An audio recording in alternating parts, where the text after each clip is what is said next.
परम सम्मान जो गुरु प्यारिओ, वाहिगुरु जी का खालसा, वाहिगुरु जी की फतेह। सिख मिशनरी कॉलेज लुधियाना ਵੱਲੋਂ ਐਸਐਮਸੀ ਗੁਰਮਤ ਕਲਾਸ ਯੂਐਸਏ ਵਿੱਚ ਆਪ ਸਾਰਿਆਂ ਨੂੰ ਜੀ ਆਇਆਂ। ਆਪ ਸਾਰਿਆਂ ਦਾ ਸਵਾਗਤ ਹੈ। ਹਰ ਸ਼ੁੱਕਰਵਾਰ ਭਗਤ ਬਾਣੀ ਵਿੱਚੋਂ ਅਸੀਂ 94 ਸ਼ਬਦਾਂ ਦੀ ਵਿਚਾਰ ਆਪ ਜੀ ਦੇ ਨਾਲ ਸਾਂਝੀ ਕਰਦੇ ਹਾਂ। ਭਗਤਾਂ ਦੇ ਉਚਾਰਨ ਕੀਤੇ ਹੋਏ ਸ਼ਬਦਾਂ ਵਿੱਚੋਂ ਅਸੀਂ ਸੂਹੀ ਰਾਗ ਦੇ ਸ਼ਬਦਾਂ ਦਾ ਇਹ ਆਖਰੀ ਸ਼ਬਦ ਹੋਏਗਾ ਜਿਹਦੀ ਵਿਚਾਰ ਅੱਜ ਅਸੀਂ ਕਰਨੀ ਹੈ। ਇਸ ਤੋਂ ਅੱਗੇ ਨਵਾਂ ਰਾਗ ਸ਼ੁਰੂ ਹੋਏਗਾ। ਅੱਜ ਦੇ ਸ਼ਬਦ ਦਾ ਸਰਲੇਖ ਸੂਹੀ ਲਲਿਤ ਹੈ। ਸ਼ੇਖ ਫਰੀਦ ਜੀ ਦਾ ਸ਼ਬਦ ਹੈ, ਬੇੜਾ ਬੰਧ ਨਾ ਸਕਿਓ ਬੰਧਨ ਕੀ ਵੇਲਾ, ਪਰ ਸਰਬਰ ਜਬ ਉਛਲੇ ਤਬ ਤਰਨ ਦੁਹੇਲਾ, ਹੱਥ ਨਾ ਲਾਏ ਕੁਸੰਭੜੈ ਜਲ ਜਾਸੀ ਟੋਲਾ। तो इस शब्द ਦੀ ਵਿਚਾਰ ਅੱਜ ਅਸੀਂ ਸਰਵਣ ਕਰ ਰਹੇ ਹਾਂ। ਵੀ ਇਹ ਸ਼ਬਦ ਦੀ ਵਿਚਾਰ ਕਰ ਰਹੇ ਹਨ ਭੈਣ ਜੀ ਮਨਿੰਦਰ ਕੌਰ ਜੀ। ਬੇਨਤੀ ਹੈ ਭੈਣ ਜੀ ਕਿਰਪਾ ਕਰੋ ਸੂਹੀ ਰਾਗ ਦੇ ਬਾਬਾ ਫਰੀਦ ਜੀ ਦੇ ਸ਼ਬਦ ਦੀ ਵਿਚਾਰ ਆਪ ਜੀ ਆਰੰਭ ਕਰੋ ਜੀ। ਵਾਹਿਗੁਰੂ ਜੀ ਕਾ ਖਾਲਸਾ, ਵਾਹਿਗੁਰੂ ਜੀ ਕੀ ਫਤਿਹ। ਵਾਹਿਗੁਰੂ ਜੀ ਕਾ ਖਾਲਸਾ, ਵਾਹਿਗੁਰੂ ਜੀ ਕੀ ਫਤਿਹ। ਪਹਿਲਾ ਮੂਲ ਮੰਤਰ ਦਾ ਪਾਠ ਕਰਦੇ ਹਾਂ। ਇੱਕ ਓੰਕਾਰ ਸਤਨਾਮ ਕਰਤਾ ਪੁਰਖ ਨਿਰਭਉ ਨਿਰਵੈਰ ਅਕਾਲ ਮੂਰਤ ਅਜੂਨੀ ਸੈਭੰ ਗੁਰ ਪ੍ਰਸਾਦ। ਵਾਹਿਗੁਰੂ ਵਾਹਿਗੁਰੂ ਵਾਹਿਗੁਰੂ ਵਾਹਿਗੁਰੂ ਵਾਹਿਗੁਰੂ। ਵਾਹਿਗੁਰੂ ਜੀ ਕਾ ਖਾਲਸਾ, ਵਾਹਿਗੁਰੂ ਜੀ ਕੀ ਫਤਿਹ। ਜਿਵੇਂ ਕਿ ਵੀਰ ਜੀ ਨੇ ਦੱਸਿਆ ਹੈ ਕਿ ਇਹ ਸ਼ਬਦ ਜਿਸ ਦੀ ਅੱਜ ਵਿਚਾਰ ਕਰਨੀ ਹੈ, ਇਹ ਭਗਤ ਫਰੀਦ ਜੀ ਦਾ ਉਚਾਰਨ ਕੀਤਾ ਸ਼ਬਦ ਹੈ, ਜਿਸ ਦਾ ਸਿਰਲੇਖ ਸੂਹੀ ਲਲਿਤ ਹੈ। ਸੂਹੀ ਰਾਗ ਵਿੱਚ ਭਗਤ ਫਰੀਦ ਜੀ ਦੇ 2 ਸ਼ਬਦ ਹਨ। ਇਹ ਦੂਜਾ ਸ਼ਬਦ ਹੈ ਜਿਸ ਦਾ ਸਿਰਲੇਖ ਸਿਰਫ ਸੂਹੀ ਲਲਿਤ ਹੈ, ਜੋ ਕਿ ਸੂਹੀ ਰਾਗ ਦੀ ਹੀ ਵੰਨਗੀ ਹੈ। शब्द है, बेड़ा बंध न सकियो बंधन की वेला, भर तरवर जब उछले तब तरन दुहेला, हाथ न लाए कसुम्बड़े जल जासी टोला। रहाओ एक आपी ने पतली सह केरे बोला, दूधा थनी नावई फिर होए न मेला, कह फरीद सहेलियो शौ अलायसी, हंस चलसी डूमना ए तन टेरी थीसी। ਜਿਵੇਂ ਕਿ ਪਹਿਲਾਂ ਗੱਲ ਕੀਤੀ ਹੈ, ਇਹ ਸ਼ਬਦ ਰਾਗ ਸੂਹੀ ਲਲਿਤ ਵਿੱਚ ਭਗਤ ਫਰੀਦ ਜੀ ਦੀ ਬਾਣੀ ਵਿੱਚੋਂ ਹੈ ਅਤੇ 794 ਅੰਕ ਤੇ ਦਰਜ ਹੈ। ਇਸ ਵਿੱਚ 3 ਬੰਦ ਹਨ ਅਤੇ ਇੱਕ ਰਹਾਉ ਦਾ ਬੰਦ ਹੈ। ਫਰੀਦ ਸਾਹਿਬ ਜੀ ਦੀ ਰਚਨਾ ਤੋਂ ਉਚਾਰਨ ਕੀਤੇ ਇਸ ਸ਼ਬਦ ਰਾਹੀਂ ਫਰੀਦ ਜੀ ਨੇ ਬੇੜਾ ਬੰਨਣ ਦੀ ਗੱਲ ਕੀਤੀ ਹੈ। ਸਾਡੇ ਜੀਵਨ ਮਨੋਰਥ ਵੱਲ ਸਾਨੂੰ ਸੁਚੇਤ ਕੀਤਾ ਹੈ।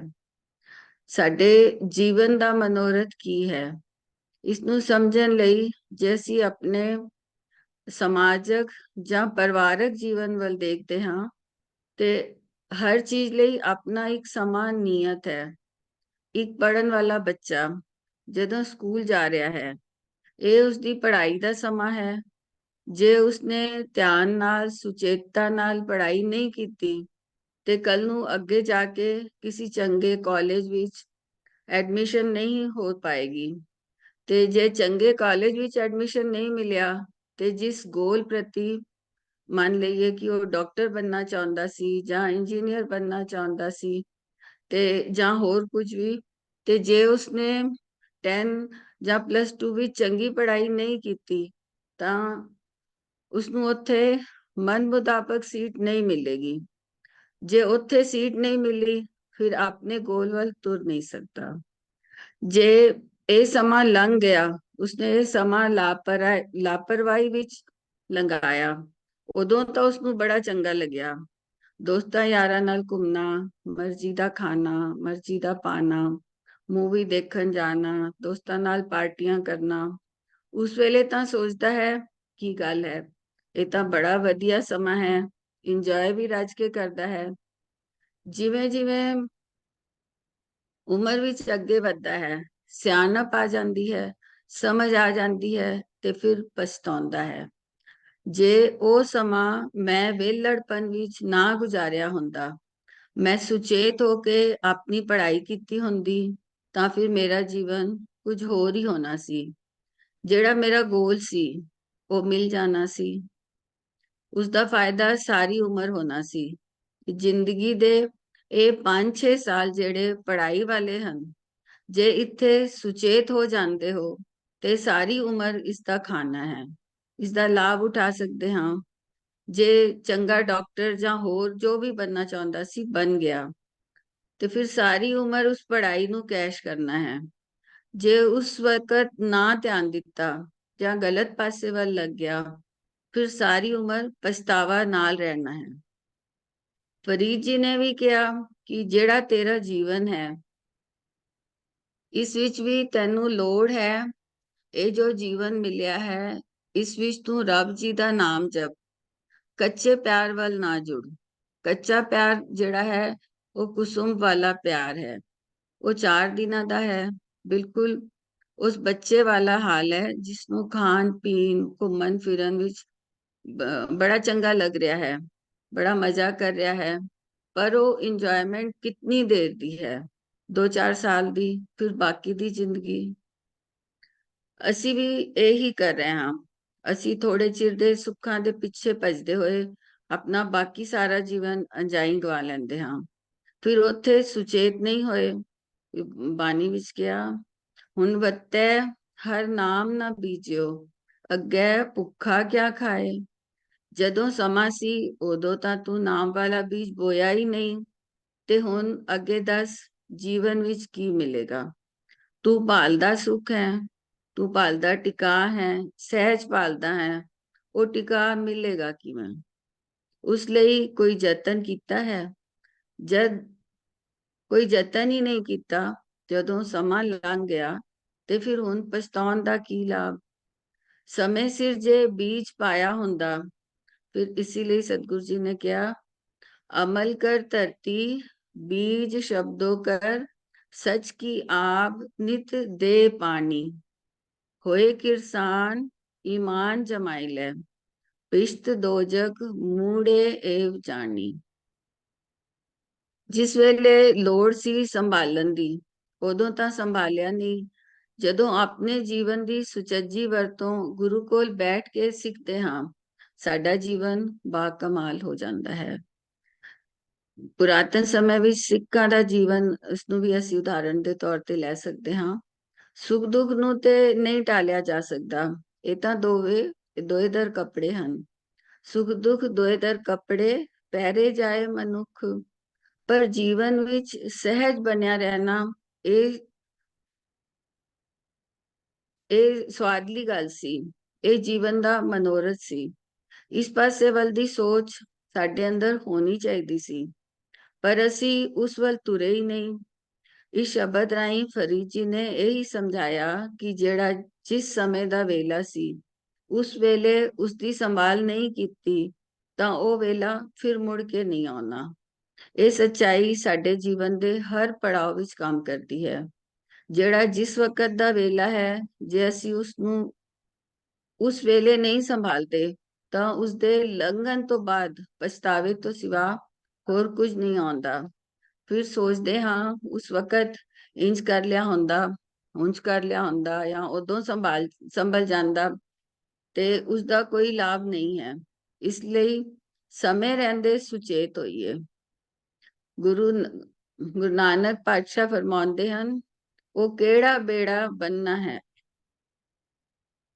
ਜੀਵਨ ਦੀ ਰਾਹ ਜੇ ਸੁਹੇਲੀ ਕਰਨੀ ਹੈ, ਤਾਂ ਪ੍ਰਭੂ ਸਿਮਰਨ ਦਾ ਬੇੜਾ ਤਿਆਰ ਕਰ, ਜਿਸ ਦੀ ਬਰਕਤ ਨਾਲ ਤੇਰੇ ਜੀਵਨ ਦੀ ਰਾਹ ਸੁਖਾਲੀ ਹੋ ਜਾਏਗੀ। ਕਿਉਂਕਿ ਫਿਰ ਤੇਰੀ ਰਾਹ ਵਿੱਚ ਨਾ ਇਹ ਸੰਸਾਰ ਸਮੁੰਦਰ ਆਏਗਾ, ਅਤੇ ਨਾ ਹੀ ਇਸ ਦਾ ਮੋਹ ਉਛਾਲੇ ਮਾਰੇਗਾ। ਜਪ ਤਪ ਕਾ ਬੰਦ ਬੇੜਲਾ, ਜਿਤ ਲੰਘੈ ਵੇਲਾ, ਨਾ ਸਰਵਰ ਨਾ ਉਛਲੇ, ਐਸਾ ਪੰਥ ਸੁਹੇਲਾ। ਤੇਰਾ ਨਾਮ ਹੀ ਮਨਜੀਤ ਹੈ, ਜਿਸ ਦੇ ਪੱਕੇ ਰੰਗ ਨਾਲ ਮੇਰੇ ਆਤਮਕ ਜੀਵਨ ਦਾ ਚੋਲਾ ਰੰਗਿਆ ਗਿਆ ਹੈ। ਤੇਰਾ ਏਕੋ ਨਾਮ ਮਨਜੀਠੜਾ, ਰੱਤਾ ਮੇਰਾ ਚੋਲਾ, ਸਦ ਰੰਗ ਟੋਲਾ।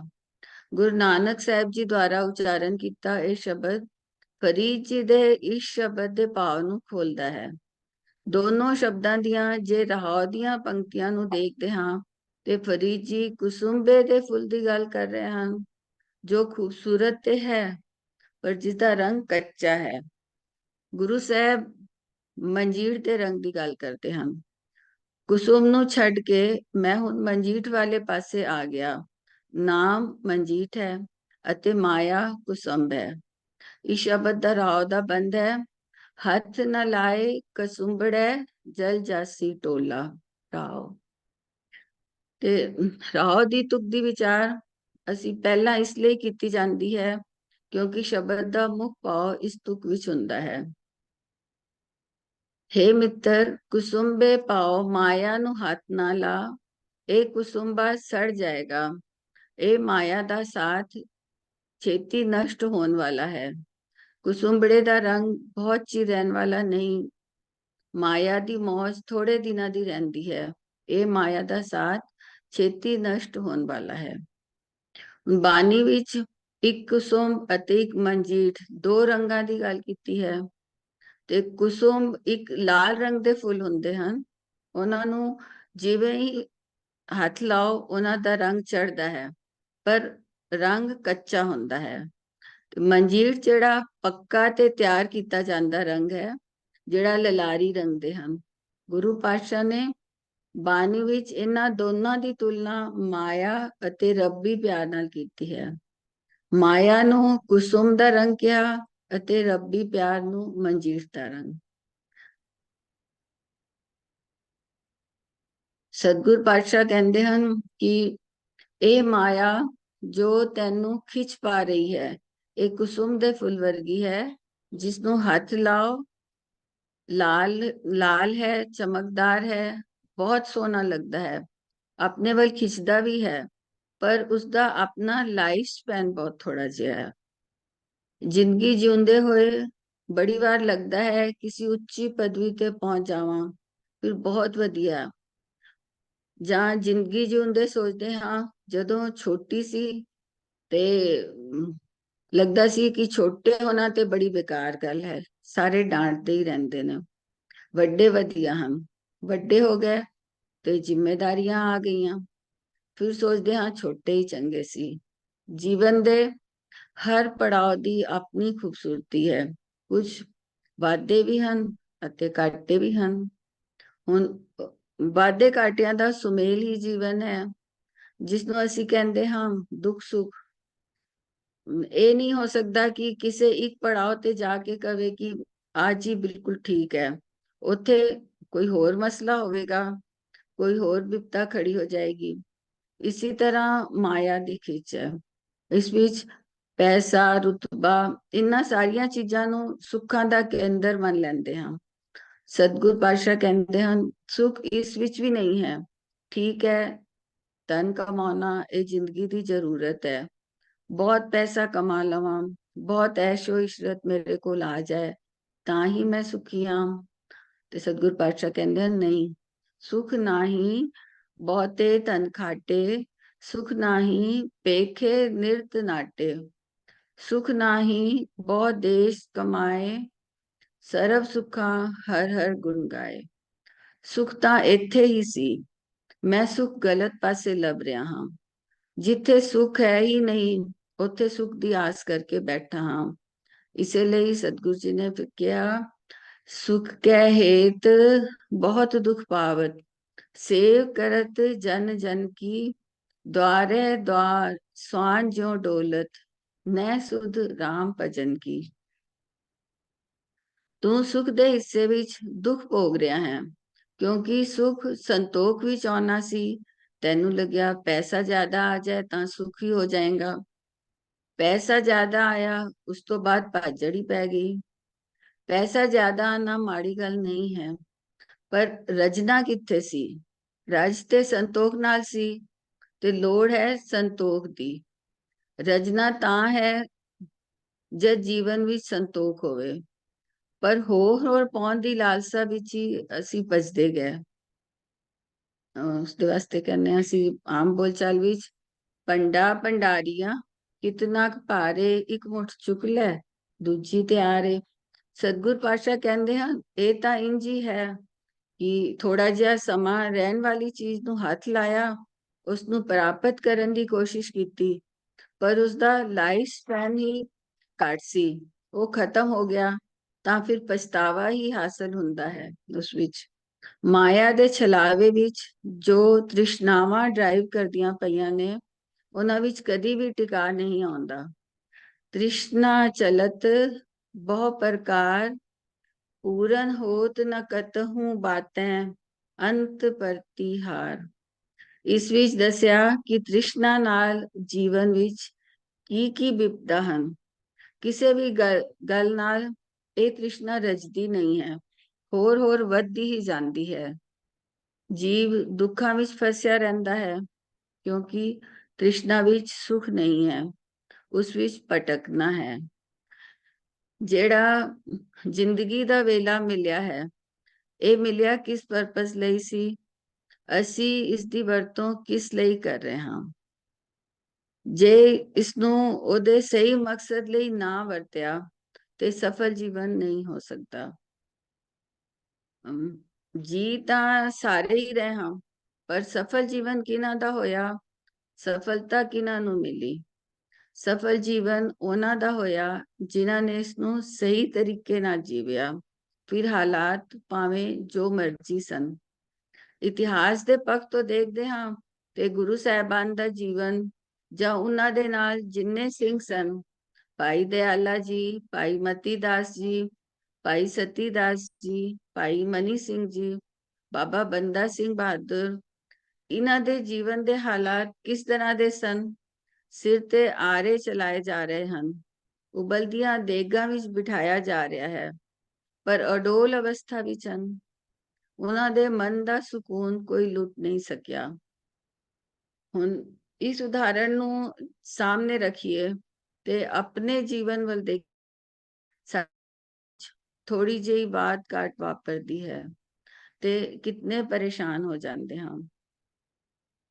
ਹਾਲਾਂਕਿ ਇਸ ਗੱਲ ਨੂੰ ਸਮਝਦੇ ਹਾਂ ਕਿ ਸਰੀਰ ਹੈ, ਇਸ ਵਿੱਚ ਵਾਧੇ ਘਾਟੇ ਵਾਪਰਨੇ ਲਾਜ਼ਮੀ ਹਨ। ਅਸੀਂ ਘਰ ਵਿੱਚ ਕੋਈ ਗੱਡੀ ਜਾਂ ਹੋਰ ਕੋਈ ਸਮਾਨ ਨਵਾਂ ਲਿਆਉਂਦੇ ਹਾਂ ਤੇ ਉਹ ਕਿੰਨਾ ਵਧੀਆ ਹੁੰਦਾ ਹੈ, ਪਰ ਜਿਵੇਂ ਜਿਵੇਂ ਉਸ ਦੀ ਵਰਤੋਂ ਕੀਤੀ ਜਾਂਦੀ ਹੈ, ਉਸ ਵਿੱਚ ਕੋਈ ਨਾ ਕੋਈ ਦਿੱਕਤ ਆਉਣੀਆਂ ਸ਼ੁਰੂ ਹੋ ਜਾਂਦੀਆਂ ਹਨ। ਉਸ ਨੂੰ ਠੀਕ ਕਰਾਉਂਦੇ ਹਾਂ। ਇਸੇ ਤਰ੍ਹਾਂ ਸਰੀਰਿਕ ਤਲ ਤੇ ਜੀਵਨ ਹੈ। ਜਿਵੇਂ ਜਿਵੇਂ ਉਮਰ ਵੱਧਦੀ ਹੈ, ਉਸ ਵਿੱਚ ਕੋਈ ਨਾ ਕੋਈ ਸਰੀਰਕ ਤਕਲੀਫਾਂ ਆਉਂਦੀਆਂ ਹੀ ਹਨ। ਉਸ ਵਕਤ ਵੀ ਕਹਿ ਦਿੰਦੇ ਹਾਂ, ਹਾਏ ਰੱਬਾ, ਮੇਰੇ ਨਾਲ ਹੀ ਇੰਜ ਕਿਉਂ, ਮੈਨੂੰ ਹੀ ਇਹ ਤਕਲੀਫ ਕਿਉਂ? ਤੇ ਸਤਿਗੁਰ ਪਾਤਸ਼ਾਹ ਕਹਿੰਦੇ ਹਨ, ਵਿਪਤਾ ਸਰੀਰ ਦੇ ਤਲ ਤੇ ਨਹੀਂ, ਤੇਰੇ ਮਨ ਦੇ ਤਲ ਤੇ ਹੈ। ਕਿਉਂ? ਕਿਉਂਕਿ ਜਿਹੜਾ ਤੈਨੂੰ ਸਮਾਂ ਮਿਲਿਆ ਸੀ, ਜਿਸ ਮਕਸਦ ਨਹੀਂ ਮਿਲਿਆ ਸੀ, ਉਸਨੂੰ ਉਸ ਪਾਸੇ ਵੱਲ ਨਹੀਂ ਲਗਾਇਆ। ਹੁਣ ਪਹਿਲੇ ਬੰਦ ਵਿੱਚ ਫਰੀਦ ਜੀ ਫਰਮਾਉਂਦੇ ਹਨ ਕਿ ਬੇੜਾ ਬੰਧ ਨਾ ਸਕਿਓ ਬੰਧਨ ਕੀ ਵੇਲਾ, ਭਰ तरवर जब उछले तब तरन दुहेला। बेड़ा नाम सिमरन रूपी बेड़ा, जब तब का जो वेला है। बंधन की वेला, बेड़ा तैयार करन दी उमरे, बंध ना सकियो, जीव तैयार ना कर सकिया। जिस मनुख ने माया नाल ही मन लाई रखिया, ਉਹ बेड़ा तैयार ਕਰਨ ਵਾਲੀ ਉਮਰ ਵਿੱਚ ਨਾਮ ਰੂਪ बेड़ा तैयार ना कर सकिया। ਭਰਤ ਸਰਵਰ ਜਬ ਉਛਲੇ ਤਬ ਤਰਨ ਦੁਹੇਲਾ। ਜਦੋਂ ਸਰੋਵਰ ਨੱਕੋ ਨੱਕ ਭਰ ਕੇ ਬਾਹਰ ਉਛਲਣ ਲੱਗ ਪੈਂਦਾ ਹੈ, ਤਦੋਂ ਉਸ ਵਿੱਚ ਤਰਨਾ ਔਖਾ ਹੋ ਜਾਂਦਾ ਹੈ।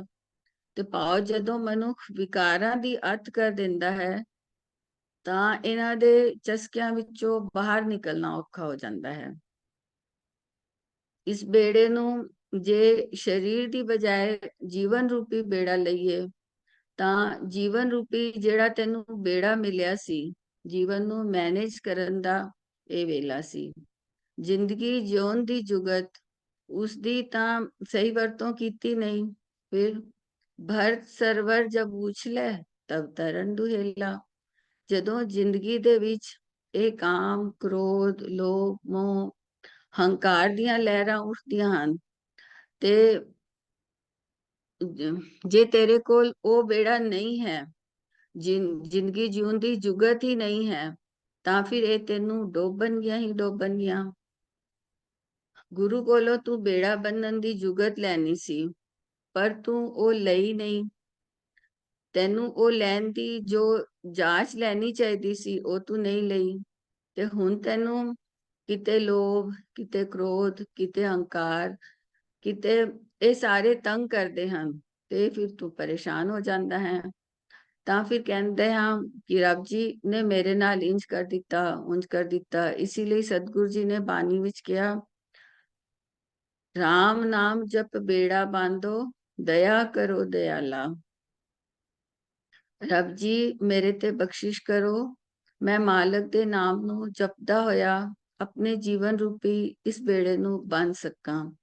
ਕਿਉਂਕਿ ਇਹ ਮੇਰਾ ਬੰਧਨ ਕੀ ਵੇਲਾ ਸੀ, ਜਿਸ ਨੂੰ ਕਿਹਾ ਭਈ ਪ੍ਰਾਪਤ ਮਾਨੁਖ ਦੇਹੁਰੀਆ, ਗੋਬਿੰਦ ਮਿਲਨ ਕੀ ਇਹ ਤੇਰੀ ਬਰੀਆ। ਹੁਣ ਚਾਹੁੰਦਾ ਹੈ, ਪਰ ਉਦੋਂ ਤਾਂ ਆਪਣੇ ਅੰਦਰ ਸਤ, ਸੰਤੋਖ, ਦਇਆ, ਧਰਮ, ਧੀਰਜ ਦੀ ਕਮਾਈ ਨਹੀਂ ਕੀਤੀ। ਤੇ ਜਦੋਂ ਜੀਵਨ ਵਿੱਚ ਮੁਸ਼ਕਿਲਾਂ ਖੜੀਆਂ ਹੋ ਗਈਆਂ, ਕਾਮ, ਕ੍ਰੋਧ, ਲੋਭ, ਮੋਹ, ਹੰਕਾਰ, ਫਿਰ ਮੇਰੇ ਕੋਲ ਤੇ ਤਾਕਤ ਹੀ ਨਹੀਂ ਹੈ ਕਿ ਮੈਂ ਇਹਨਾਂ ਨਾਲ ਲੜ ਸਕਾਂ। ਭਰ ਤਰਵਰ ਜਬ ਉਛਲੇ ਤਬ ਹੋਏ ਸੁਹੇਲਾ। ਤੇ ਜਿਵੇਂ ਇੱਕ ਐਗਜ਼ਾਮਪਲ ਨਾਲ ਦੇਖਦੇ ਹਾਂ ਕਿ ਖਿਡਾਰੀ ਜਦੋਂ ਫਾਈਨਲ ਮੈਚ ਖੇਡਦਾ ਹੁੰਦਾ ਹੈ ਤੇ ਫਾਈਨਲ ਮੈਚ ਤੋਂ ਪਹਿਲਾਂ ਉਹਨਾਂ ਦੀ ਬੜੀ ਵੱਡੀ ਤਿਆਰੀ ਖੜੀ ਹੈ। ਤੇ ਜਿਹੜੇ ਤਿਆਰੀ ਦੇ ਦੌਰਾਨ ਦਿੱਤੀ ਗਈ ਆਪਣੇ ਕੋਚ ਦੀ ਅਗਵਾਈ ਨੂੰ, ਉਸਦੀ ਗਾਈਡੈਂਸ ਨੂੰ ਚੇਤੇ ਰੱਖਦੇ ਹਨ, ਫਿਰ ਉਹ ਭਾਵੇਂ ਕੋਈ ਵੀ ਖੇਡ ਹੈ, ਮੰਨ ਲਓ ਫੁੱਟਬਾਲ ਹੀ ਲੈ ਲਈਏ, ਤੇ ਉਹਨਾਂ ਨੂੰ ਫਿਰ ਹਰ ਸਟੈਪ ਤੇ ਕਿਕ ਕਰਨਾ ਆਉਂਦਾ ਹੈ। ਅਸੀਂ ਗੋਲ ਕਿਵੇਂ ਕਰਨਾ ਹੈ, ਇਹ ਉਹਨਾਂ ਨੂੰ ਪਤਾ ਹੈ। ਤੇ ਫਿਰ ਇਸ ਤਰ੍ਹਾਂ ਹੀ ਜ਼ਿੰਦਗੀ ਵਿੱਚ ਜ਼ਿੰਦਗੀ ਜਿਉਂਦਿਆਂ ਜਦੋਂ ਗੁਰੂ ਦੀ ਗਾਈਡੈਂਸ ਯਾਦ ਰੱਖੀਏ, ਅਸੀਂ ਯਾਦ ਰੱਖਦੇ ਹਾਂ, ਰੋਜ਼ ਨਿਤਨੇਮ ਕੀਤਾ, ਰੋਜ਼ ਗੁਰਦੁਆਰੇ ਗਏ, ਰੋਜ਼ ਬਾਣੀ ਪੜ੍ਹੀ, ਆਪਣੇ ਗੁਰੂ ਕੋਚ ਕੋਲ ਅਸੀਂ ਗਾਈਡੈਂਸ ਲੈ ਰਹੇ ਹਾਂ। ਫਿਰ ਉਦੋਂ ਤਾਂ ਸੁਣਿਆ, ਪਰ ਜਦੋਂ ਜ਼ਿੰਦਗੀ ਜਿਉਣ ਦੇ ਵੇਲੇ ਕਿਕ ਕਰਨ ਦਾ ਸਮਾਂ ਆਇਆ, ਉਹ ਸਿੱਖਿਆ ਯਾਦ ਹੀ ਨਹੀਂ ਆਈ। ਉਦੋਂ ਜੇ ਕਿਸੇ ਨਾਲ ਤਕਰਾਰ ਹੋ ਗਈ ਤੇ ਫਿਰ ਭੁੱਲ ਗਿਆ ਕਿ ਗੁਰੂ ਨੇ ਕਿਹਾ ਸੀ, ਦੂਜਿਆਂ ਦੀ ਵਧੀਕੀ ਸਹਾਰਨ ਦਾ ਸੁਭਾਅ ਤੇ ਜਿਗਰਾ ਪੈਦਾ ਕਰ, ਤਾਂ ਕਿ ਮਨ ਸ਼ਾਂਤ ਅਵਸਥਾ ਵਿੱਚ ਟਿਕ ਕੇ ਸ਼ਾਂਤੀ ਰੂਪੀ ਦੁੱਧ ਪੀ ਸਕੇ। ਖਿਮਾ ਧੀਰਜ ਕਰ ਗਊ ਲਵੇਰੀ, ਸਹਿਜੇ ਬਛੜਾ ਖੀਰ ਪੀਏ। ਮੈਨੂੰ ਭੁੱਲ ਗਿਆ ਕਿ ਗੁਰੂ ਨੇ ਕਿਹਾ ਸੀ, ਖਿਮਾ ਸ਼ਿੰਗਾਰ ਕਾਮਣ ਤਨ ਪਹਿਰੇ, ਰਾਵੇ ਲਾਲ ਪਿਆਰੀ। ਮੈਨੂੰ ਭੁੱਲ ਗਿਆ, ਯਾਦ ਰੱਖਣਾ ਚਾਹੀਦਾ ਸੀ। ਫਿਰ ਜਦੋਂ ਭਰ ਸਰਵਰ ਜਦ ਉਛਲਦਾ ਹਾਂ, ਤਾਂ ਉੱਥੋਂ ਤਰਨ ਦੀ ਜਾਂਚ ਆ ਜਾਂਦੀ ਤੇ ਮੈਂ ਤਰ ਸਕਦਾ। ਮੇਰੇ ਲਈ ਇਹ ਤਰਨਾ ਔਖਾ ਨਾ ਹੁੰਦਾ। ਸਾਡੇ ਲਈ ਔਖਾ ਇਸ ਲਈ ਹੈ ਕਿਉਂਕਿ ਅਸੀਂ ਗੁਰੂ ਕੋਲ ਬੈਠੇ ਵੀ, ਗੁਰੂ ਨੂੰ ਪੜ੍ਹਿਆ ਵੀ, ਸੁਣਿਆ ਵੀ, ਪਰ ਗੁਰੂ ਅਨੁਸਾਰੀ ਜੀਵਨ ਵਾਲੀ ਜੁਗਤ ਸਾਡੇ ਵਿੱਚ ਆਈ ਹੀ ਨਹੀਂ। ਦੂਜੇ ਬੰਦ ਵਿੱਚ ਫਰੀਦ ਸਾਹਿਬ ਜੀ ਫਰਮਾ ਰਹੇ ਹਨ ਕਿ ਇੱਕ ਆਪੀ ਨੇ ਪਤਲੀ ਸਹਿ ਕੇਰੇ ਬੋਲਾ, ਦੂਧਾ ਥਣੀ ਨਾ ਵਈ ਫਿਰ ਹੋਏ ਨਾ ਮੇਲਾ। ਜੋ ਜੀ ਇਸਤਰੀਆਂ ਮਾਇਆ ਨਾਲੋਂ ਮੋਹ ਪਾਨ ਕਰਕੇ ਆਪਣੇ ਆਪ ਵਿੱਚ ਕਮਜ਼ੋਰ ਆਤਮਕ ਜੀਵਨ ਵਾਲੀਆਂ ਹੋ ਜਾਂਦੀਆਂ ਹਨ, ਉਹਨਾਂ ਨੂੰ ਪ੍ਰਭੂ ਪਤੀ ਦੇ ਦਰ ਤੋਂ ਅਨਾਦਰੀ ਦੇ ਬੋਲ ਨਸੀਬ ਹੁੰਦੇ ਹਨ। ਇੱਥੇ ਇੱਕ ਕਈ ਜੀਵ ਇਸ ਤਰ੍ਹਾਂ ਲਈ ਆਇਆ ਹੈ ਕਿ ਆਪ ਹੀ ਨੇ ਤੋਂ ਭਾਵ ਹੈ ਆਪਣੇ ਆਪ ਵਿੱਚ ਪਤਲੀ ਕਮਜ਼ੋਰ ਆਤਮਕ ਜੀਵਨ ਵਾਲੀਆਂ ਦੇ ਲਈ ਆਇਆ ਹੈ, ਤੇ ਰੇ ਬੋਲਾਂ ਤੋਂ ਭਾਵ ਹੈ ਨਿਰਾਦਰੀ ਦੇ ਬਚਨ। ਉਹਨਾਂ ਉੱਤੇ ਪਤੀ ਮਿਲਾਪ ਦੀ ਅਵਸਥਾ ਨਹੀਂ ਆਉਂਦੀ ਤੇ ਮਨੁੱਖਾ ਜਨਮ ਦਾ ਸਮਾਂ ਖੁੰਝਣ ਤੇ ਜਦੋਂ ਨਾਮ ਸਿਮਰਨ ਦਾ ਬੇੜਾ ਤਿਆਰ ਹੋ ਸਕਦਾ ਸੀ, ਪ੍ਰਭੂ ਨਾਲ ਮੇਲ ਨਹੀਂ ਹੋ ਸਕਿਆ। ਦੁੱਧਾ ਥਣੀ ਉਹ ਅਵਸਥਾ ਜਦੋਂ ਇਸਤਰੀ ਦੇ ਥਣਾਂ ਵਿੱਚ ਦੁੱਧ ਆਉਂਦਾ ਹੈ, ਪਤੀ ਮਿਲਾਪ ਦੀ ਅਵਸਥਾ। ਫਿਰ ਕੀ ਇਹ ਵੇਲਾ ਖੁੰਝਣ ਤੇ ਜੋ ਜੀਵ ਇਸਤਰੀਆਂ ਮਾਇਆ ਨਾਲੋਂ ਮੋਹ ਪਾਨ ਕਰਕੇ ਆਪਣੇ ਆਪ ਵਿੱਚ ਕਮਜ਼ੋਰ ਆਤਮਕ ਜੀਵਨ ਵਾਲੀਆਂ ਹੋ ਜਾਂਦੀਆਂ ਹਨ, ਉਹਨਾਂ ਨੂੰ ਪਤੀ ਦੇ ਦਰ ਤੋਂ ਅਨਾਦਰੀ ਦੇ ਬੋਲ ਨਸੀਬ ਹੁੰਦੇ ਹਨ। ਸਾਡੇ ਜੀਵਨ ਦਾ ਜੋ ਮਨੋਰਥ ਹੈ, ਉਸ ਲਈ ਇਹ ਸਮਾਂ ਮਿਲਿਆ ਹੈ, ਇਹ ਬਹੁਤ ਕੀਮਤੀ ਹੈ। ਇਸੇ ਲਈ ਗੁਰੂ ਸਾਹਿਬ ਨੇ ਇਸ ਮਨੁੱਖਾ ਜਨਮ ਨੂੰ ਬੜਾ ਕੀਮਤੀ ਕਿਹਾ, ਕਿਉਂਕਿ ਇਹੀ ਸਮਾਂ ਹੈ ਜਦ ਮਾਲਕ ਜੀ ਦੇ ਨਾਲ ਮਿਲਿਆ ਜਾ ਸਕਦਾ ਹੈ। ਪਰ ਜੇ ਮਾਇਆ ਦੇ ਅਧੀਨ ਆਪਣੀ ਗੁਨਾਹ ਵਾਲੀ ਤਾਕਤ ਨੂੰ ਹੀ ਗਵਾ ਬੈਠੇ, ਇੱਕ ਆਪੀ ਨੇ ਪਤਲੀ ਸਹਿ ਕੇਰੇ ਬੋਲਾ, ਜਿਹੜੀਆਂ ਜੀਵ ਇਸਤਰੀਆਂ ਮਾਇਆ ਦੇ ਵਿੱਚ ਹੀ ਰੁਝੀਆਂ ਹੋਈਆਂ ਹਨ, ਮਾਇਆ ਵਿੱਚ ਹੀ ਆਪਣੇ ਆਪ ਨੂੰ ਗਲਤਾਨ ਕਰੀ ਜਾ ਰਹੀਆਂ ਹਨ, ਫਿਰ ਉਹਨਾਂ ਦਾ ਆਤਮਕ ਜੀਵਨ ਸਟਰੋਂਗ ਕਿਵੇਂ ਹੋਵੇਗਾ? ਆਤਮਕ ਤੌਰ ਤੇ ਫਿਰ ਉਹ ਕਮਜ਼ੋਰ ਹੋ ਗਈਆਂ। ਆਸਾ ਦੀ ਵਾਰ ਵਿੱਚ ਸਤਿਗੁਰੂ ਜੀ ਫਰਮਾਉਂਦੇ ਹਨ, ਜਰ ਆਈ ਜੋਬਨ ਹਾਰਿਆ। ਉੱਥੇ ਵੀ ਗੱਲ ਕੀਤੀ ਹੈ ਜਰ ਬੁਢਾਪੇ ਤੇ ਜ਼ੋਰ ਦੀ, ਤੇ ਇੱਥੇ ਕਿਹਾ ਪਤਲੀ ਕਮਜ਼ੋਰ, ਕਿ ਜਿਹੜਾ ਹਰ ਵੇਲੇ ਵਿਕਾਰਾਂ ਵਿੱਚ ਰੁਝੀਆਂ ਹੋਈਆਂ ਹਨ, ਜਿਹੜੀਆਂ ਹਰ ਵੇਲੇ ਵਿਕਾਰਾਂ ਵਿੱਚ ਰੁਝੀਆਂ ਹੋਈਆਂ ਹਨ। ਭਗਤ ਕਬੀਰ ਸਾਹਿਬ ਜੀ ਵੀ ਇਸ ਸ਼ਲੋਕ ਵਿੱਚ ਫਰਮਾਉਂਦੇ ਹਨ, ਕਬੀਰ ਪਰਦੇਸੀ ਕੈ ਘਾਗਰੇ, ਚੌ ਦਿਸ ਲਾਗੀ ਆਗ, ਖਿੰਥਾ ਜਲ ਕੋਇਲਾ ਭਈ, ਤਾਗੇ ਆਂਚ ਨ ਲਾਗ। ਇਸ ਪਰਦੇਸੀ ਜੀਵ ਦਾ ਜੀਵਨ ਬਿਲਕੁਲ ਇਸ ਤਰ੍ਹਾਂ ਦਾ ਹੈ ਜਿਸ ਦੇ ਚਾਰੇ ਪਾਸੇ ਵਿਕਾਰਾਂ ਦੀ ਅੱਗ ਲੱਗੀ ਹੋਈ ਹੈ। ਅੰਦਰੋਂ ਜੀਵਨ ਕਮਜ਼ੋਰ ਪੈ ਰਿਹਾ ਹੈ, ਸਵਾਹ ਹੋ ਰਿਹਾ ਹੈ। ਸਾਨੂੰ ਦੇਖਣਾ ਪਵੇਗਾ ਕਿ ਵਿਚਾਰਨਾ ਪਵੇਗਾ ਕਿ ਸਾਡਾ ਜੀਵਨ ਕਿੱਥੇ ਖੁਆਰੀ ਦੀ ਰਾਹ ਤੇ ਪਿਆ ਹੋਇਆ ਹੈ। ਜਿਹੜੀ ਮਾਇਆ ਦੇ ਵਿੱਚ ਹੀ ਰੁੱਝੀ ਗਲਤਾਨ ਹੈ, ਫਿਰ ਉਹ ਆਤਮਕ ਜੀਵਨ ਤੋਂ ਪਤਲੀ ਹੋ ਗਈ। ਮਨ ਵਿੱਚ ਦੋ ਤਰ੍ਹਾਂ ਦੇ ਵਿਚਾਰ ਚੱਲਦੇ ਹਨ, ਜਾਂ ਪੋਜ਼ਿਟਿਵ ਜਾਂ ਨਿਗੇਟਿਵ। 12 ਤੋਂ ਵਧੇਕ ਸ਼ਲੋਕ ਵਿੱਚ ਵੀ ਕਿਹਾ, ਮਨਮੁਖ ਸੌ ਕਰ ਦੋਸਤੀ, ਸੁਖ ਕੇ ਪੁੱਛੈ ਮਿਤ, ਗੁਰਮੁਖ ਸੋ ਕਰ ਦੋਸਤੀ, ਸਤਗੁਰ ਸੋ ਲਾਏ ਚਿਤ, ਜੰਮਨ ਮਰਨ ਕਾ ਮੂਲ ਕਟਿਐ, ਤਾਂ ਸੁਖ ਹੋਵੀ ਮਿਤ। ਜੇ ਤੂੰ ਮਨਮੁਖ ਨਾਲ ਦੋਸਤੀ ਪਾਈ ਹੋਈ ਹੈ ਤੇ ਸੁਖ ਦੀ ਆਸ ਕਿਸ ਤਰ੍ਹਾਂ ਕਰ ਸਕਦਾ ਹੈ? ਬੰਦਾ ਸਾਰੀ ਉਮਰ ਮਾਇਆ ਦੇ ਰਸਾਂ ਕਸਾਂ ਦੇ ਭੋਗ ਵਿਲਾਸ ਵਿੱਚ ਜ਼ਿੰਦਗੀ ਜੀ ਰਿਹਾ ਹੈ। ਕਦੀ ਇਸ ਤਰ੍ਹਾਂ ਹੁੰਦਾ ਹੈ ਕਿ ਜ਼ਿੰਦਗੀ ਜਿਉਂਦੇ ਹੋਏ ਸਾਨੂੰ ਲੱਗੇ ਕਿ ਇਹ ਵੀ ਮਿਲ ਜਾਏ, ਉਹ ਵੀ ਮਿਲ ਜਾਏ, ਤੇ ਉਸ ਵਿੱਚ ਟਿਕਾ ਬਣਿਆ ਰਵੇ। ਫਿਰ ਇਸ ਤਰ੍ਹਾਂ ਕਦੀ ਨਹੀਂ ਹੁੰਦਾ ਹੈ। ਬੰਦਾ ਫਿਰ ਹੋਰ ਪਾਣ ਦੀ ਚਾਹ ਵਿੱਚ ਹੀ ਭਟਕਦਾ ਰਹਿੰਦਾ ਹੈ। ਕਦੀ ਵੀ ਨਹੀਂ ਲੱਗਦਾ ਕਿ ਬਸ ਬਹੁਤ ਹੋ ਗਿਆ, ਲੱਗਦਾ ਹੈ ਅਜੇ ਵੀ ਘੱਟ ਹੈ, ਥੋੜਾ ਹੋਰ ਮਿਲ ਜਾਏ। ਜਿਸਨੂੰ ਬੋਲਚਾਲ ਵਿੱਚ ਅਸੀਂ ਕਹਿ ਦਿੰਦੇ ਹਾਂ 99 ਦੇ ਚੱਕਰਾਂ ਵਿੱਚ ਫਸਿਆ ਹੋਇਆ ਹੈ। ਜਿੱਥੇ ਇਹ ਮਾਇਆ ਵਾਲਾ ਪੱਖ ਹੈ, ਉੱਥੇ ਨਾਮ ਵਾਲਾ ਪੱਖ ਤੇ ਆ ਹੀ ਨਹੀਂ ਸਕਦਾ। ਗੁਰੂ ਸਾਹਿਬ ਨੇ ਨਿਰਣਾ ਦਿੱਤਾ ਕਿ ਹਉਮੈ ਮਾਇਆ ਨਾਲ ਵਿਰੋਧ ਹੈ, ਦੋਏ ਨਾ ਬਸੈ ਇੱਕ ਨਾਲ। ਸਾਡਾ ਜੋ ਆਤਮਕ ਜੀਵਨ ਹੈ ਉਹ ਘਟ ਜਾਂਦਾ ਹੈ। ਸਾਡੇ ਅੰਦਰ ਦੋ ਤਰ੍ਹਾਂ ਦੇ ਵਿਚਾਰ ਚੱਲਦੇ ਹਨ। ਜਿਵੇਂ ਪਾਰਲੀਮੈਂਟ ਹੁੰਦੀ ਹੈ, ਉੱਥੇ ਉਹ ਵਾਲੀ ਪਾਰਟੀ ਰੂਲ ਕਰਦੀ ਹੈ ਜਿਸ ਦੀਆਂ ਸੀਟਾਂ ਜ਼ਿਆਦਾ ਹੋਣ। ਸਾਡਾ ਮਨ ਵੀ ਇੱਕ ਪਾਰਲੀਮੈਂਟ ਹੈ। ਇਸ ਵਿੱਚ ਜਾਂ ਪੋਜ਼ਿਟਿਵ ਜਾਂ ਨੈਗੇਟਿਵ ਦੋ ਤਰ੍ਹਾਂ ਦੀਆਂ ਥਾਟਸ ਕੰਮ ਕਰਦੀਆਂ ਹਨ। ਜਿਹੜੀਆਂ ਥਾਟਸ ਜ਼ਿਆਦਾ ਸਟਰੋਂਗ ਹੋਣਗੀਆਂ, ਸਾਡਾ ਮਨ ਉਸ ਦੇ ਹਿਸਾਬ ਨਾਲ ਚੱਲੇਗਾ ਜਾਂ ਰੂਲ ਕਰੇਗਾ। ਗੁਰੂ ਦੀਆਂ ਗੱਲਾਂ ਸਾਡੇ ਅੰਦਰ ਦ੍ਰਿੜ ਹੋ ਜਾਣ। ਜਿਵੇਂ ਜੀਵਨ ਵਿੱਚ ਕੋਈ ਔਖਾ ਸਮਾਂ ਆ ਗਿਆ, ਚਾਹੇ ਸ਼ਾਰੀਰਿਕ ਪੱਖ ਤੋਂ, ਚਾਹੇ ਰਿਸ਼ਤੇ ਦੇ ਪੱਖ ਤੋਂ, ਚਾਹੇ ਕਿਸੇ ਵੀ ਪੱਖ ਤੋਂ, ਤੇ ਜੇ ਗੁਰੂ ਤੇ ਭਰੋਸਾ ਹੈ ਤੇ ਕੀ ਅਸੀਂ ਡੋਲਾਂਗੇ? ਕਦੀ ਨਹੀਂ ਡੋਲਾਂਗੇ।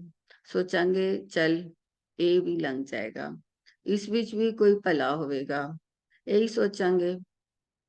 ਪਰ ਜੇ ਆਪਣੇ ਗੁਰੂ ਤੇ ਭਰੋਸਾ ਨਹੀਂ ਹੈ, ਰੱਬ ਤੇ ਭਰੋਸਾ ਨਹੀਂ ਹੈ, ਤਾਂ ਅੰਦਰ ਹਾਲਤ ਹੋਏਗੀ ਜਿਸਨੂੰ ਸਤਿਗੁਰ ਪਾਤਸ਼ਾਹ ਜੀ ਨੇ ਆਸਾ ਦੀ ਵਾਰ ਵਿੱਚ ਕਿਹਾ, ਖੇਤੇ ਅੰਦਰ ਛੁੱਟਿਆ ਕਹੋ ਨਾਨਕ ਸੌ ਨਾ। ਫਿਰ 100 ਤਰ੍ਹਾਂ ਦੇ ਖਸਮ ਪੈਦਾ ਹੋ ਜਾਣੇ ਹਨ। ਆਦਤਾਂ ਨੂੰ ਡਰਾਈਵ ਕਰਨ ਵਾਲੇ ਵਿਚਾਰ 100 ਤਰ੍ਹਾਂ ਦੇ ਆਉਣਗੇ। ਇੰਜ ਕਰ ਲਵਾਂ ਜਾਂ ਉੱਥੇ ਮੱਥਾ ਟੇਕ ਆਵਾਂ, ਇਹ ਉਪਾਅ ਕਰ ਲਵਾਂ। ਕਿਸੇ ਨੇ ਕਿਹਾ ਉਹ ਫਲਾਣਾ ਬੰਦਾ ਬੜਾ ਸਿਆਣਾ ਹੈ, ਤੁਸੀਂ ਉਸਨੂੰ ਪੁੱਛ ਕੇ ਦੇਖੋ, ਤੇ ਉੱਥੇ ਵੀ ਤੁਰ ਜਾਣਾ ਹੈ। ਤੇ ਨਾ ਦਾ ਮਤਲਬ ਕੀ ਹੈ ਕਿ ਉਹ ਮਾਲਕ ਜੋ ਡਰਾਈਵ ਕਰ ਰਿਹਾ ਹੈ, ਜਿਸ ਦੇ ਅਧੀਨ ਜੀਵਨ ਚੱਲ ਰਿਹਾ। ਮਾਇਆ ਮਤਲਬ ਨਿਗੇਟਿਵਿਟੀ। ਜਿੱਥੇ ਨਕਾਰਾਤਮਕਤਾ ਹੈ ਉੱਥੇ ਪੋਜ਼ਿਟਿਵਿਟੀ ਨਹੀਂ ਆਏਗੀ। ਜਿੱਥੇ ਨਕਾਰਾਤਮਕ ਦਾ ਪ੍ਰਭਾਵ ਜ਼ਿਆਦਾ ਹੈ ਫਿਰ ਉੱਥੇ ਪੋਜ਼ਿਟਿਵਿਟੀ ਨਹੀਂ ਆਏਗੀ। ਤੇ ਕੋਈ ਬੰਦਾ ਜੋ ਸਾਡੇ ਨੇੜੇ ਤੇੜੇ ਦਾ ਹੈ, ਅਸੀਂ ਗੁਰਮਤਿ ਤੇ ਖੜੇ, ਉਹ ਗੁਰਮਤਿ ਤੇ ਖੜੇ ਹੋ, ਉਹ ਤੁਸੀਂ ਗੁਰਮਤਿ ਤੇ ਖੜੇ ਹੋ ਤੇ ਉਹ ਮਨਮਤ ਤੇ ਖੜਾ ਹੈ। ਤੁਸੀਂ ਜੇ ਆਪਣੇ ਅੰਦਰ ਤੋਂ ਦ੍ਰਿੜ ਨਹੀਂ ਹੋਵੋਗੇ ਤੇ ਮਨਮਤ ਵਾਲੇ ਨੇ ਆ ਕੇ ਧੀਰੇ ਧੀਰੇ ਕੋਈ ਨਾ ਕੋਈ ਗੱਲ ਕਰਦੇ ਜਾਣਾ ਹੈ। ਚਲ ਮਾੜਾ ਮੋਟਾ ਤੇ ਚੱਲਦਾ ਹੀ ਹੈ, ਕੀ ਹੋ ਗਿਆ, ਪੜਾਉਂਦੇ ਤੇ ਉਹ ਵੀ ਬਾਣੀ ਹੀ ਹਨ। ਜੇ ਤੁਸੀਂ ਸਟਰੋਂਗ ਨਹੀਂ ਹੋ ਤੇ ਤੁਸੀਂ ਕੀ ਉਸ ਪਾਸੇ ਵੱਲ ਨਹੀਂ ਜਾਓਗੇ। ਅੱਧੇ ਬੰਦੇ ਅਸੀਂ ਦੇਖਦੇ ਹਾਂ ਕਿ ਗਲਤ ਪਾਸੇ ਇਸੇ ਤਰ੍ਹਾਂ ਜਾਂਦੇ ਹਨ, ਜਿਨ੍ਹਾਂ ਅੰਦਰ ਦ੍ਰਿੜਤਾ ਨਹੀਂ ਹੈ। ਜੇ ਆਤਮਕ ਜੀਵਨ ਕਮਜ਼ੋਰ ਹੈ ਤੇ ਅਜੇ ਤੱਕ ਗੁਰੂ ਦੀ ਗੱਲ ਤੇ ਭਰੋਸਾ ਨਹੀਂ ਹੋਇਆ, ਤਾਂ ਹੀ ਜਿਸ ਲਾਇਆ ਗੱਲੀ ਤੇ ਉਸ ਨਾਲ ਚੱਲੀ ਵਾਲੀ ਗੱਲ ਆ ਜਾਂਦੀ ਹੈ, ਤੇ ਫਿਰ ਅਸੀਂ ਉਸ ਪਾਸੇ ਵੱਲ ਤੁਰ ਪੈਂਦੇ ਹਾਂ। ਫਿਰ ਇਸੇ ਵਾਸਤੇ ਬਾਣੀ ਵਿੱਚ ਕਿਹਾ ਕਿ ਇੱਕ ਆਪੀ ਨੇ ਪਤਲੀ ਸਹਿ ਕੇ ਰੇ ਬੋਲਾ। ਉਸਨੂੰ ਮਾਲਕ ਦੇ ਦਰ ਤੇ ਆਦਰ ਕਿਵੇਂ ਨਸੀਬ ਹੋਵੇਗਾ ਜੇ ਮਾਲਕ ਤੇ ਭਰੋਸਾ ਹੀ ਨਹੀਂ ਹੈ ਤੇ 100 ਨਾ ਦੇ ਅਧੀਨ ਭੁੱਲੀ ਜਾਂ ਭਟਕੀ ਜਾ। ਦੂਧਾ ਤਣੀ ਨਾ ਆਵਈ ਫਿਰ ਹੋਏ ਨਾ ਮੇਲਾ। ਇਹ ਜਿਹੜਾ ਜੀਵਨ ਰੂਪੀ ਸਮਾਂ ਮਿਲਿਆ ਸੀ, ਜਦੋਂ ਉਹ ਲੰਘ ਗਿਆ ਫਿਰ ਮਿਲਾਪ ਕਿਸ ਤਰ੍ਹਾਂ ਹੋ ਸਕਦਾ ਹੈ। ਹੁਣ ਭਟਕਣਾ ਵਿੱਚ ਹੀ ਜੀਵੇਗਾ। ਦੂਧਾ ਤਣੀ ਜਵਾਨੀ ਦਾ ਸਮਾਂ ਹੈ। ਜੇ ਭਾਵ ਅਰਥਾਂ ਵਿੱਚ ਜਾਵਾਂਗੇ ਤੇ ਪੂਰਾ ਜੀਵਨ ਜਿਸ ਪਰਪਸ ਲਈ ਇਹ ਜਨਮ ਮਿਲਿਆ ਹੈ, ਜਦੋਂ ਤੂੰ ਬਾਣੀ ਪੜਨ ਦਾ, ਨਾਮ ਸਿਮਰਨ ਦਾ ਮੌਕਾ ਮਿਲਿਆ ਸੀ, ਜੇ ਜ਼ਿੰਦਗੀ ਲੱਗ ਗਈ ਤੇ ਫਿਰ ਜਿਸਨੂੰ ਆਮ ਕਹਿ ਦਿੰਦੇ ਹਾਂ ਅਬ ਪਛਤਾਏ ਹੋਤ ਕਿਆ ਜਬ ਚਿੜੀਆ ਚੁਗ ਗਈ ਖੇਤ। ਸਾਰੀ ਉਮਰ ਤੇ ਮਾਇਆ ਵਿੱਚ ਜੀਵਿਆ ਤੇ ਜਦੋਂ ਅਖੀਰਲਾ ਸਮਾਂ ਆਇਆ, ਜੇ ਤੇ ਇਹ ਵੀ ਨਹੀਂ ਪਤਾ ਹੈ ਕਿ ਮੇਰੇ ਕੋਲ ਸਮਾਂ ਹੈ ਵੀ ਕਿ ਨਹੀਂ, ਮਤਲਬ ਉਹ ਆ ਵੀ ਗਿਆ, ਬੁਢਾਪੇ ਦੀ ਦਹਲੀਜ਼ ਤੇ ਪਹੁੰਚ ਵੀ ਗਿਆ। ਨਹੀਂ ਤੇ ਆਮ ਕਹਿੰਦੇ ਹਾਂ ਅਜੇ ਤੇ ਜ਼ਿੰਦਗੀ ਸਵਾਰਨ ਦੀ, ਬੱਚਿਆਂ ਨੂੰ ਸੈੱਟ ਕਰਨ ਦੀ ਉਮਰ ਹੈ, ਘਰ ਪਰਿਵਾਰ ਬਣਾਉਣ ਦੀ ਉਮਰ ਹੈ, ਰੱਬ ਦਾ ਨਾਮ ਪਿਛਲੀ ਉਮਰੇ ਲੈ ਲਵਾਂਗੇ। ਤੇ ਰੱਬ ਨੇ ਉਮਰ ਬਖਸ਼ੀ ਵੀ। ਹੁਣ ਜਿਹੜਾ ਸੁਭਾਅ ਇਤਨੇ ਸਾਲਾਂ ਤੋਂ ਬਣਿਆ ਹੋਇਆ ਹੈ, ਉਹ ਅਖੀਰਲੀ ਉਮਰੇ ਜਦੋਂ ਸਰੀਰ ਸਾਥ ਨਹੀਂ ਦੇ ਰਿਹਾ ਤੇ ਸਾਡੇ ਤੋਂ ਬਾਣੀ ਪੜੀ ਜਾਏਗੀ ਕਿ ਸਾਡੇ ਤੋਂ ਬੈਠਿਆ ਜਾਣਾ ਹੈ। ਬੈਠਿਆ ਹੀ ਨਹੀਂ ਜਾਣਾ, ਨਾ ਮਨ ਨੇ ਟਿਕਣਾ ਹੈ, ਕਿਉਂਕਿ ਜੇ ਮਨ ਦਾ ਸੁਭਾਅ ਹੀ ਨਹੀਂ ਬਣਿਆ ਤਾਂ ਉਸ ਵਕਤ ਮਨ ਦਾ ਸੁਭਾਅ ਨਹੀਂ ਬਣ ਸਕਦਾ। ਫਿਰ ਸੰਗਤ ਵਿੱਚ ਬੈਠਾ ਵੀ ਘੜੀ ਦੇਖਦਾ ਰਹਿੰਦੇ ਹਾਂ, ਕਦੋਂ ਕਿਹੜਾ ਵੇਲਾ ਹੋਵੇਗਾ, ਸਮਾਪਤੀ ਹੋਵੇ ਤੇ ਮੈਂ ਉੱਠਾਂ। ਇਸ ਤੋਂ ਵਿਪਰੀਤ ਦੇਖਦੇ ਹਾਂ ਕਿ ਜੇ ਸੁਭਾਅ ਸ਼ੁਰੂ ਤੋਂ ਹੀ ਬਣਿਆ ਹੈ ਸੰਗਤ ਕਰਨ ਦਾ, ਨਾਮ ਜਪਣ ਦਾ, ਬਾਣੀ ਨੂੰ ਕਮਾਉਣ ਦਾ, ਤੇ ਫਿਰ ਸਰੀਰਕ ਰੋਗ ਦੀ ਅਵਸਥਾ ਵੀ ਤੰਗ ਨਹੀਂ ਕਰਦੀ।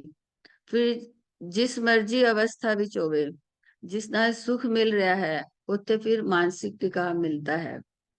ਉੱਥੇ ਸਰੀਰਕ ਕੰਡੀਸ਼ਨ ਆਪੇ ਬਰਦਾਸ਼ਤ ਹੋ ਜਾਂਦੀ ਹੈ।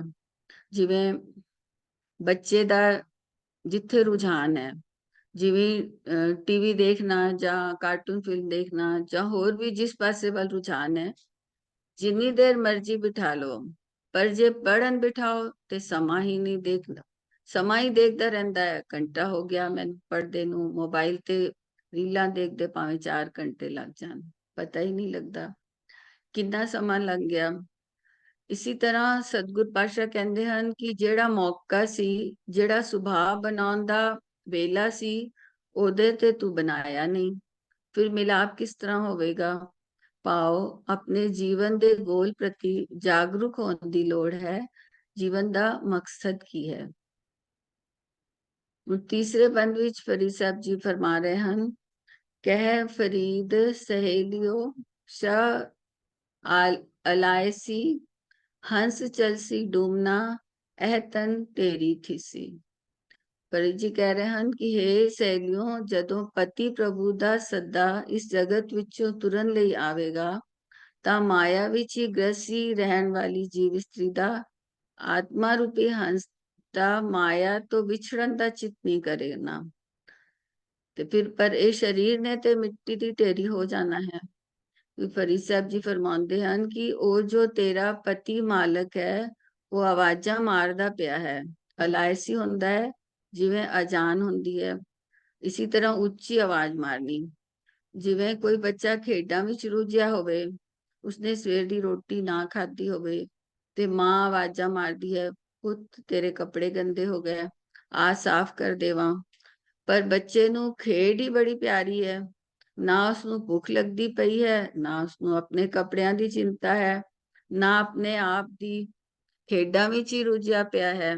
ਇਸੀ ਤਰ੍ਹਾਂ ਹਰੇਕ ਜੀ ਮਾਇਆ ਵਿੱਚ, ਖੇਡਾਂ ਵਿੱਚ ਇਤਨਾ ਰੁੱਝਿਆ ਹੋਇਆ ਹੈ ਕਿ ਗੁਰੂ ਆਵਾਜ਼ਾਂ ਮਾਰਦਾ ਪਿਆ ਹੈ, ਉਸਨੂੰ ਸੁਣਾਈ ਹੀ ਨਹੀਂ ਦਿੰਦਾ। ਇਸੇ ਤਰ੍ਹਾਂ ਬੰਦਾ ਮਾਇਆ ਵਿੱਚ ਖਚਿਤ ਹੋ ਕੇ ਆਪਣਾ ਜ਼ਿੰਦਗੀ ਰੂਪੀ ਬੇੜਾ ਤਿਆਰ ਹੀ ਨਹੀਂ ਕਰਦਾ ਪਿਆ। ਉਸਨੂੰ ਕਬੀਰ ਜੀ ਨੇ ਵੀ ਕਿਹਾ, ਕਬੀਰ ਬੇੜਾ ਜਰਜਰਾ ਫੂਟੇ 6000, ਹਰੂਏ ਹਰੂਏ ਤਿਰ ਗਏ ਡੂਬੇ ਜਿਨ ਸਿਰ ਪਾਰ। ਜਿਨ੍ਹਾਂ ਨੂੰ ਆਪਣੇ ਜੀਵਨ ਰੂਪੀ ਬੇੜੇ ਨੂੰ ਸੰਭਾਲਣ ਦੀ ਜਾਚ ਆ ਗਈ, ਨਹੀਂ ਤੇ ਬੇੜਾ ਤੇ ਤਾਰ-ਤਾਰ ਹੋਇਆ ਪਿਆ ਹੈ, ਮੋਰੀਆਂ ਹੀ ਮੋਰੀਆਂ ਹਨ, ਕਮੀਆਂ ਹੀ ਕਮੀਆਂ ਹਨ। ਤੇ ਫਿਰ ਇਸ ਬੇੜੇ ਨੂੰ ਬੰਨ੍ਹਣ ਲਈ ਗੁਰੂ ਕੋਲ ਬੈਠਾ ਹੀ ਨਹੀਂ, ਤੇ ਮੋਰੀਆਂ ਸਮਝਣ ਲਈ ਗੁਰੂ ਕੋਲ ਬੈਠਣ ਦੀ ਲੋੜ ਸੀ। ਗੁਰ ਦਿਖਲਾਈ ਮੋਰੀ ਜਿਤ ਮਿਰਗ ਪਰਤ ਹੈ ਚੋਰੀ, ਮੂੰਦ ਲਿਏ ਦਰਵਾਜੇ ਬਾਜੀਲੇ ਅਨਹਦ ਬਾਜੇ। ਬੇੜਾ ਭਾਵੇਂ ਮੋਰੀਆਂ ਦਾ ਭਰਿਆ ਹੋਇਆ ਹੈ, ਪਰ ਗੁਰੂ ਇਹਨਾਂ ਨੂੰ ਬੰਦ ਕਰਨ ਦੀ ਜਾਚ ਵੀ ਦਿੰਦਾ ਹੈ। ਕਿਸ ਨੂੰ ਦਿੰਦਾ ਹੈ? ਜਿਹੜਾ ਉਸਦੇ ਕੋਲ ਬੈਠਦਾ ਹੈ, ਜਿਸ ਨੂੰ ਗੁਰੂ ਦੀ ਸੰਗਤ ਕਰਨ ਦੀ ਜਾਚ ਆ ਜਾਂਦੀ ਹੈ। ਫਿਰ ਗੁਰੂ ਉਸਦੇ ਬੇੜੇ ਨੂੰ ਸੋਹਣਾ ਸਵਾਰ ਕੇ ਇਸ ਭਵ ਸਾਗਰ ਤੋਂ ਤਰਨਯੋਗ ਕਰ ਦਿੰਦਾ ਹੈ। ਹੰਸ ਚਲਸੀ ਡੂਮਨਾ ਐ ਤਨ ਢੇਰੀ ਥੀਸੀ। ਜ਼ਿੰਦਗੀ ਤੇ ਖਤਮ ਹੋ ਰਹੀ ਹੈ। ਹਰ ਇੱਕ ਸਵਾਸ ਜੋ ਅਸੀਂ ਲੈ ਰਹੇ ਹਾਂ, ਇਹ ਵਾਪਸ ਨਹੀਂ ਆਉਣਾ। ਇਹ ਵਗਦੀ ਨਦੀ ਵਾਂਗ ਹੈ। ਇਹ ਪਾਣੀ ਇੱਕ ਵਾਰ ਪਤਨੋਂ ਲੱਗ ਗਿਆ ਤੇ ਵਾਪਸ ਨਹੀਂ ਆਉਣਾ। ਇਸੀ ਤਰ੍ਹਾਂ ਜਿਹੜੇ ਸਵਾਸ ਲੈ, ਇਹ ਮੁੜ ਕੇ ਨਹੀਂ ਆਉਣੇ। ਇਹ ਸਵਾਸ ਕਿੰਨੇ ਕੀਮਤੀ ਹਨ, ਇਹਨਾਂ ਨੂੰ ਸੰਭਾਲ। ਮਾਲਕ ਦੇ ਨਾਮ ਨਾਲ ਜੁੜ। ਹਰ ਵੇਲੇ ਖਿੱਚਤਾਨ, ਤੇਰਾ ਮੇਰਾ, ਊਚ ਨੀਚ, ਇਸ ਵਿੱਚ ਹੀ ਉਲਝਿਆ ਪਿਆ ਹੈ। ਉਸਨੇ ਇੰਜ ਕਰ ਦਿੱਤਾ, ਉਸਨੇ ਉਂਝ ਕਰ ਦਿੱਤਾ, ਅਜੇ ਇਹ ਕੰਮ ਨਹੀਂ ਹੋਇਆ, ਉਹ ਕੰਮ ਨਹੀਂ ਹੋਇਆ। ਹਾਏ ਮੈਨੂੰ ਇਹ ਮਿਲਣਾ ਚਾਹੀਦਾ ਸੀ, ਉਹ ਮਿਲਣਾ ਚਾਹੀਦਾ ਸੀ। ਫਿਰ ਮਾਇਆ ਦੀਆਂ ਥਪੇੜਾਂ ਵਿੱਚ ਹੀ ਉਲਝਿਆ ਪਿਆ ਹੈ। ਕਦੀ ਕਿਹਾ ਸ਼ੁਕਰ ਹੈ ਮਾਲਕ ਤੂੰ ਇੰਨਾ ਕੁਝ ਦਿੱਤਾ ਹੈ। ਤੂੰ ਹਮੇਸ਼ਾ ਕਿਹਾ ਮੈਨੂੰ ਇਹ ਨਹੀਂ ਮਿਲਿਆ, ਉਹ ਨਹੀਂ ਮਿਲਿਆ। ਜੋ ਮਿਲਿਆ ਉਸ ਵੀ ਸ਼ੁਕਰਗੁਜ਼ਾਰ ਹੋ। ਆਪਣੇ ਅਸਲੇ ਦੀ ਸੰਭਾਲ ਕਰ। ਉਹ ਮਾਲਕ ਮਾਂ ਵਾਂਗ ਹਰ ਵੇਲੇ ਸੰਭਾਲਣ ਲਈ, ਗਲ ਨਾਲ ਲਾਣ ਲਈ ਤਤਪਰ ਬੈਠਾ ਹੈ। ਤੂੰ ਕਦੀ ਉਸकी ਆਵਾਜ਼ ਸੁਣ ਤਾਂ ਸਹੀ। ਤੇਰੀ ਹਾਲਤ ਤੇ ਉਹ ਹੈ। ਜਾ ਗੁਰ ਕਹੇ ਉਠੋ ਮੇਰੇ ਭਾਈ, ਬਹਿ ਜਾਏ ਗੁਸਰ ਬਗਲਾਰੇ। ਗੁਰੂ ਕਹਿੰਦਾ ਹੈ ਉਠੋ, ਸੁਚੇਤ ਹੋਵੋ। ਪਰ ਇਹ ਤੇ ਉਸ ਬੱਚੇ ਵਾਂਗ ਜਿਸਨੇ ਹੋਮਵਰਕ ਨਾ ਕੀਤਾ ਹੋਵੇ ਤੇ ਟੀਚਰ ਆਵਾਜ਼ ਮਾਰ ਲਵੇ ਤੇ ਥੱਲੇ ਜਿਹਾ ਮੂੰਹ ਕਰਕੇ ਛੁਪਣ ਦੀ ਕੋਸ਼ਿਸ਼ ਕਰਦਾ ਹੈ, ਕਿਤੇ ਮੈਨੂੰ ਦੇਖ ਹੀ ਨਾ ਲੈਣ। ਅਸੀਂ ਵੀ ਨੀਵੀਂ ਜੀ ਪਾ ਕੇ ਇਸੇ ਤਰ੍ਹਾਂ ਬੈਠ ਜਾਂਦੇ ਹਾਂ, ਕਿਉਂਕਿ ਗੁਰੂ ਵਾਲੀ ਰਾਹ ਤੇ ਤੁਰਨਾ ਬੜਾ ਔਖਾ ਹੈ। ਇਸ ਸ਼ਬਦ ਰਾਹੀਂ ਫਰੀਦ ਜੀ ਨੇ ਸਮਝਾਇਆ ਕਿ ਇਹ ਜੋ ਜੀਵਨ ਮਿਲਿਆ ਹੈ, ਇਸ ਵਿੱਚ ਰੱਬ ਜੀ ਦਾ ਨਾਮ ਜਪ, ਕੱਚੇ ਪਿਆਰ ਵੱਲ ਨਾ ਜੁੜ। ਕੱਚਾ ਪਿਆਰ ਜਿਹੜਾ ਹੈ, ਕੁਸੁਮ ਵਾਲਾ ਪਿਆਰ ਹੈ। ਮੰਜੀਰ ਜਿਹੜਾ ਪੱਕਾ ਤੇ ਤਿਆਰ ਕੀਤਾ ਜਾਂਦਾ ਰੰਗ ਹੈ, ਜਿਸ ਦਾ ਜਿਹੜਾ ਲਲਾਰੀ ਰੰਗਦੇ ਹਨ। ਤੇ ਗੁਰੂ ਪਾਤਸ਼ਾਹ ਨੇ ਬਾਣੀ ਵਿੱਚ ਇਹਨਾਂ ਦੋਨਾਂ ਦੀ ਤੁਲਨਾ ਮਾਇਆ ਅਤੇ ਰੱਬੀ ਪਿਆਰ ਨਾਲ ਕੀਤੀ ਹੈ। ਅਸੀਂ ਕੋਸ਼ਿਸ਼ ਕਰੀਏ ਕਿ ਰੱਬੀ ਪਿਆਰ ਨਾਲ ਜੁੜੀਏ। ਵੇਲੇ ਦੀ ਸੰਭਾਲ ਨਹੀਂ ਕੀਤੀ ਤਾਂ ਉਹ ਵੇਲਾ ਫਿਰ ਮੁੜ ਕੇ ਨਹੀਂ ਆਉਣਾ। ਫਰੀਦ ਜੀ ਇੱਕ ਨੈਤਿਕ ਰੁਚੀਆਂ ਵਾਲੇ ਦਰਵੇਸ਼ ਸਨ।